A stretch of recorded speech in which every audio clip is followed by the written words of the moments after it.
The Google Home Mini, a miniature version of Google's vision of an affordable home for the Google Assistant. This is a smart speaker for the masses, and I think I've figured it out. Let's take a look at the Mini's defining features. First, design. This is one of the most beautiful pieces of technology I've seen in a while, and I bet Apple's HomePod borrowed a few notes from Google speaker design. The nice fabric top and the matched plastic bottom make for a piece of tech that seamlessly blends into your home. The Mini, as with all home products, doesn't have an inbuilt battery, so it needs to be plugged in. There's a Google branded cord specifically for that. It uses the micro USB standard, so keep that in mind.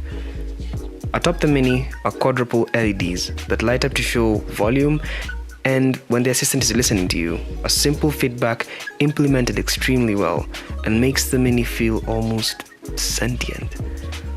Next up is the assistant itself. Google has been ahead of the game with its voice interface, showing the world what the future of talking things in your house would look like. To someone who doesn't already use the assistant on their phone, this might seem strange at first, but it gets hell lot of fun once you know what questions to ask.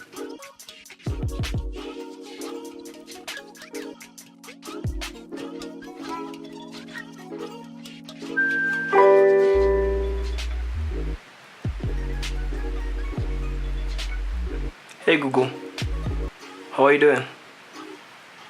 I'm doing great. Thanks for asking. Anything I can help with? Find me my phone. Sorry, I can't help with that yet, but I'm always learning. Oh God.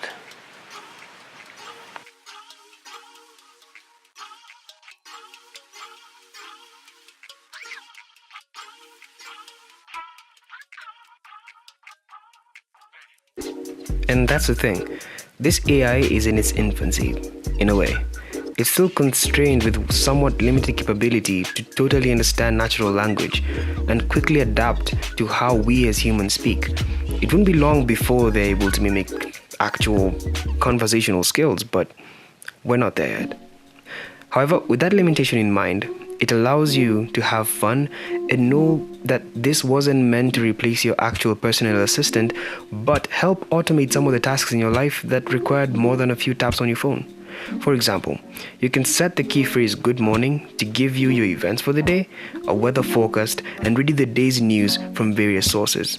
And "Good night" would immediately set your alarm and place your phone on Do Not Disturb. That's pretty amazing. So it's configurable to help make your life pretty easy and actually more fun.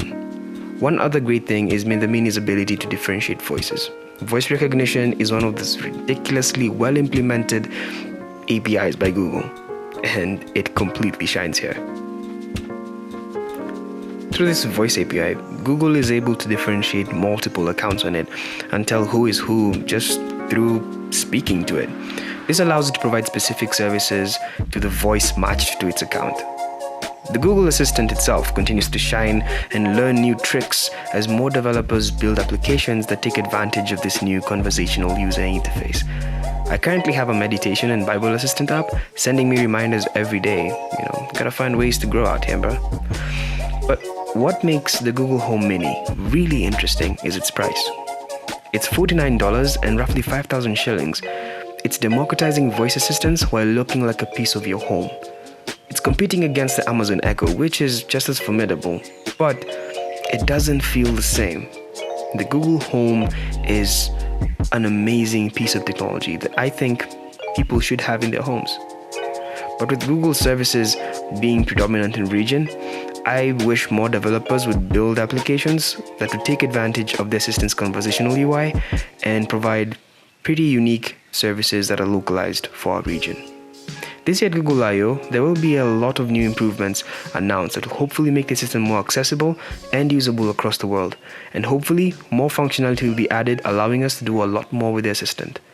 So, I'd love to hear what you think about the Google Home Mini and this whole voice assistant thing. Hit me up in the comments below or hit me up on social media. And until next time, this is Tony Takes on Tech.